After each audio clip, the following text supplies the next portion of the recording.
Salutations. As we have demonstrated in our previous videos, natural and traditional systems of thought invariably arrange both principles and entities into qualitative hierarchies, which very often parallel one another. This mirrors the systems observable in nature and goes a long way towards explaining various elements of human social structures. We've also shown that lower orders imitate higher orders, and that the good itself is none other than the monad, from which we may only reasonably conclude that participation in good is directly proportional to proximity to the monad.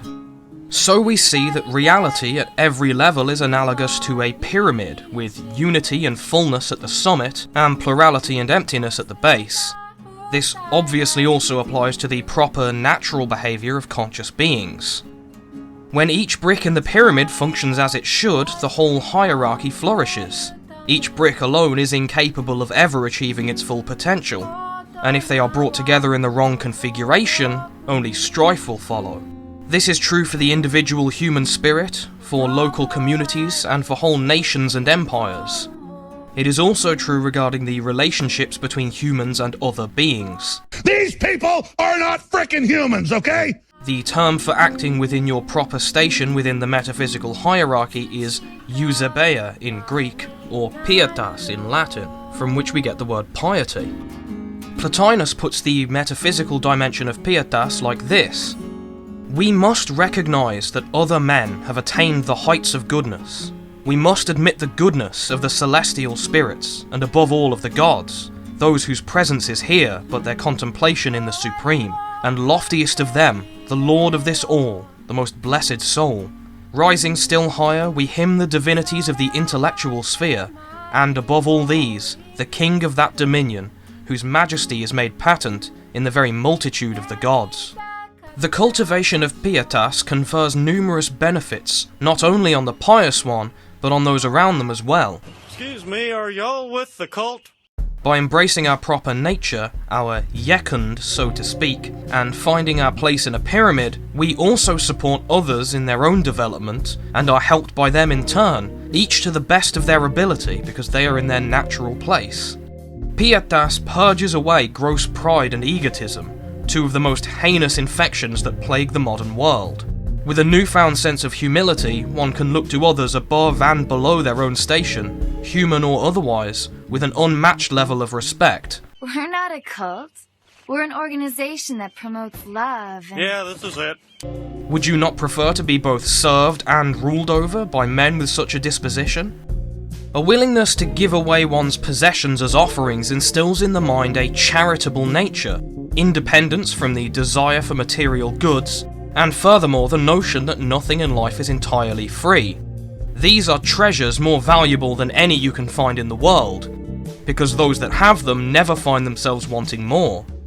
One who gives thanks every day to those who have benefited them will soon discover just how much they have to be thankful for, and how petty their former dissatisfactions were. As with many things, Plato himself said it best: if a good man sacrifices to the gods and keeps them constant company in his prayers and offerings and every kind of worship he can give them, this will be the best and noblest policy he can follow. It is the conduct that fits his character as nothing else can, and it is his most effective way of achieving a happy life. They've chosen a damned odd time for a prayer meeting. But this isn't a series about ethics, it's about metaphysics. So, what are the metaphysics of sacrifice? The answer to this is a culmination of what we've learned so far. First, the tripartite nature of the human person, and the subtle presence which has a sympathetic connection to the gross body. By performing certain actions and speaking certain words, we affect our own psyche and bring into alignment these interior elements. What results is something that functions like a channel. Second, pre-material pneuma. The object of sacrifice is invested with pneuma, which is directed via this so-called channel to the subject towards which the sacrifice is directed. The subject is then invested with what pneuma was formerly invested in the object. This has been expressed in a lot of different ways by a lot of different thinkers, but I think the ray theory is one of the more useful models when it comes to practical applications. To this invisible network of rays that permeate the world, man's magical action can add something, Man, in fact, the only material being in direct contact with the active intellect, can emanate intentional rays, and add them to the effects of the tireless creative energy emitted by the cosmos, without breaking the chains of mutual influences, but rather helping to make the hidden plot of reality manifest itself. That is, that the power inherent in things is transformed into act. I feel like if you're going to be doing a jungle ceremony, you do it the way the shaman says. Some things are more pneumatic than others, and things can be intentionally pneumatized through certain operations. The most pneumatic natural substance is the blood of living creatures, but for some reason that's considered distasteful nowadays, so you'll want to use something else instead. Another highly pneumatic substance is alcohol, which was historically given as a sacrifice by pretty much every culture that produced it.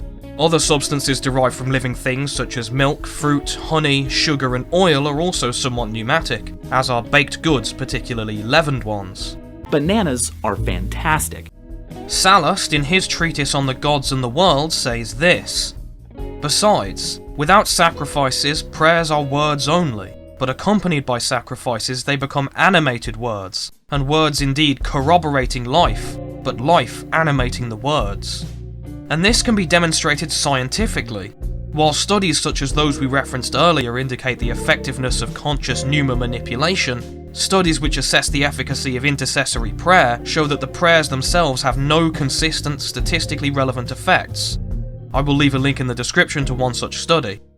Despite all this, there are many who would say, how can you direct worship towards anything other than the absolute?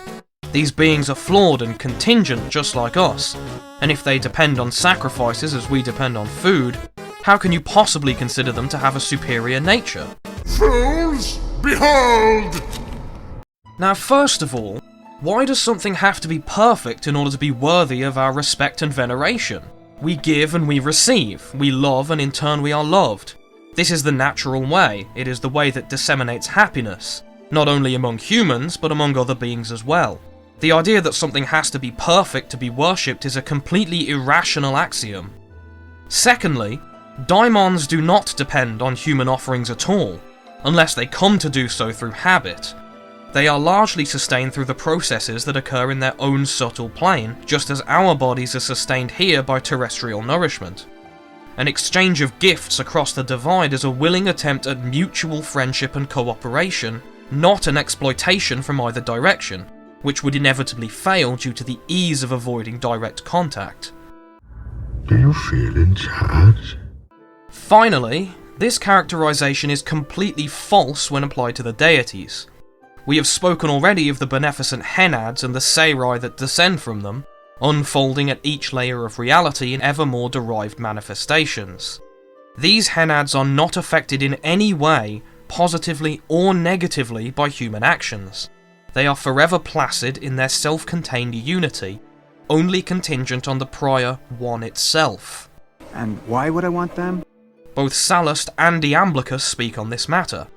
We reply that divinity neither rejoices, for that which rejoices is also influenced by sorrow, nor is angry, for anger is a passion, nor is appeased with gifts, for then he would be influenced by delight.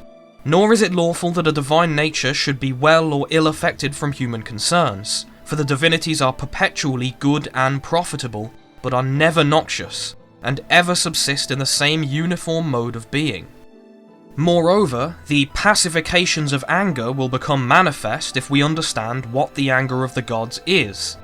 This, therefore, is not, as it appears to be to some, a certain ancient and inveterate rage, but an abandonment of the beneficent care of the gods, from which we turn ourselves away, withdrawing, as it were, from meridian light, hiding ourselves in darkness, and depriving ourselves of the beneficent gifts of the gods. I'm God, it's okay with me. The serai are like streams flowing down from the henads, and we can choose either to flow with the current or fight against it. If we go with the water, we will be carried gently to where we ought to be, but if we struggle, we will be dashed against the rocks by our own hands, or even drown.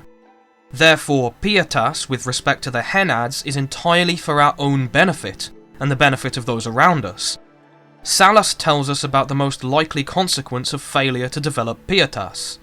Besides, it is not improbable that impiety is a species of punishment. For those who have known, and at the same time despised the gods, we may reasonably suppose will, in another life, be deprived of the knowledge of their nature. And is this not exactly what happened to the Western world over the following generations? People have a natural instinct for this sort of activity, and being ignorant of the Henads, they instead took to novel doctrines like the worship of human saints. In recent times, this trend continues in the form of an attraction to New Age inventions, which you will notice are much more popular in Protestant and atheistic societies where saint worship is gone. Even materialists perform strange rites and rituals in the name of their ideologies, attach reverence and awe to objects as if they were sacred, and accept the teachings of certain leaders as though they were absolute truth. Don't ask questions, just consume product and then get excited for next products. These secular practices more often than not serve only to feed the participants' own ego, and are in other ways inferior to the ancient ones, and also to the Christian ones, because they lack potence and knowing intent. Finally, I think a note is in order with regard to the historical sacrifice of living creatures. There are some coddled, squeamish and hypocritical moderns who will decry such acts as barbaric and cruel, all while eating a cheeseburger. It's splendid, I know. It's quite horrible too, isn't it? So I am inclined to draw up a rebuke. Please consider, which is more objectionable? To sacrifice one animal a year in the name of something greater than yourself, or to sacrifice millions of animals a year to satiate your own gluttony? And to make it out to be evidence of bad religion, you must not be aware that the only reason Jews are not doing this right now is because the temple, where Jewish sacrifices were conducted, was destroyed by the Romans, and a mosque was built there by the Umayyads. I will leave a link in the description to a video about how sacrifices are traditionally conducted among Indo-European peoples. I encourage everyone listening to this not to keep this information theoretical, but to put it to the test yourselves, and experience the benefits that will gradually emerge. As always, thanks for watching, and have a nice day. Good